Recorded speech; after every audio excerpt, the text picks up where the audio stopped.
And welcome everyone to a Pac-12 Skype session. I'm Andy Katz, pleased to be joined by Mark Fox, the head coach of Cal. And Mark, you guys had 7 Pac-12 wins. That's more than the last 2 years combined. 14 overall, a great first year and a great stepping stone. So let's look back before we go forward. How would you assess this first season at Cal? Well, it was a year I really enjoyed. I got to give credit to our players.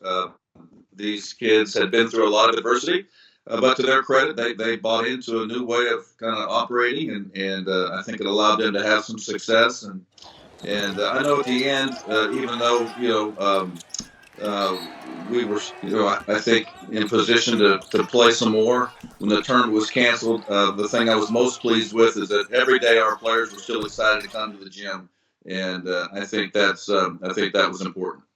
You know, the other great thing was this team, A, got better, and B, beat good teams. I mean, it wasn't like you were feeding off the bottom. I mean, you guys had quality wins. I mean, how would you assess the way the team developed and took on challenges as the schedule got tougher in the Pac-12?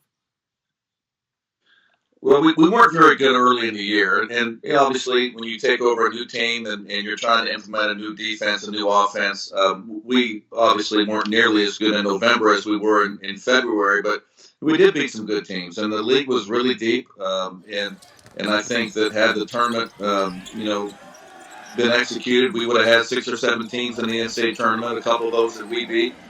So we were really pleased with the progress. I think that we established, our home court and developed a confidence that what we can take the next step, and that's really important within a group to establish that.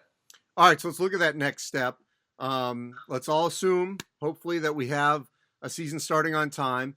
What would this roster look like for next season?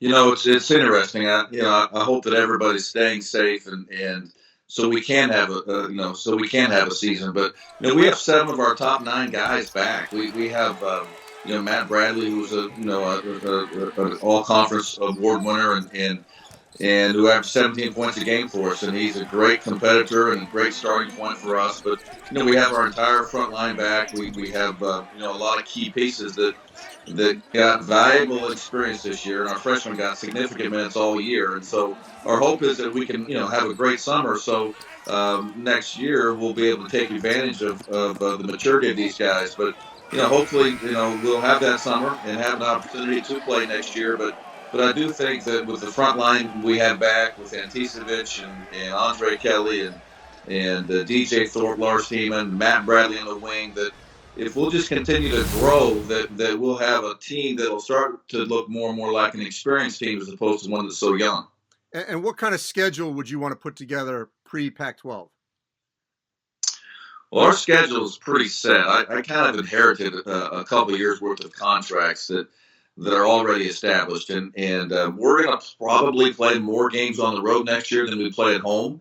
So we're going to have some challenges. We're going to be able to find out early just how battle tested we are. But I think that's important for teams to grow. You've got to challenge yourself, and our team will have its share. We're going to start on the road next year, and I think we play 3 or 4 of our first games on the road, and we'll play at Boston College, an ACC team, but I do think in totality our non-conference schedule, whether it's the tournament in Kansas City, the other things that we're doing, it should prepare us for Pac-12 play.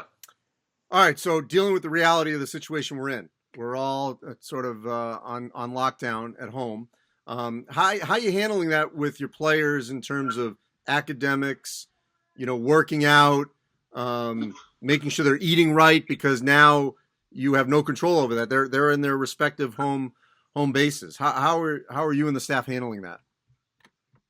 Well, we really have little control over anything. I think the first thing that I've tried to do as a leader is to make sure that everybody that's a part of our program, whether it's staff or players, is that we make sure that everybody's safe and in a good space mentally. Because when we get to the other side of this thing, I think it's important that everyone within your program understands that you cared about them and that you wanted to help get them through. And hopefully when we get to the other side, we'll be in a position to accomplish some things. But Obviously, academically, it's a challenge because guys are spread all over the world. In our case, we've got kids in Europe, we've got kids in Canada, we have guys everywhere, and so we're trying to make sure that they're, that we give them some organization that they can succeed academically and stay in tune to what they need to do, and then at the same time, we're trying to make sure that physically they're just being aware of how they're eating and trying to stay flexible. So when we do have a chance to come back, that we're not so far behind that it's too far to catch up. Well, Mark, I wish the best for you and your family, and obviously stay safe, and hopefully sooner than later we'll be on the other side. I pray that we will. You guys stay safe also. Thanks, Andy.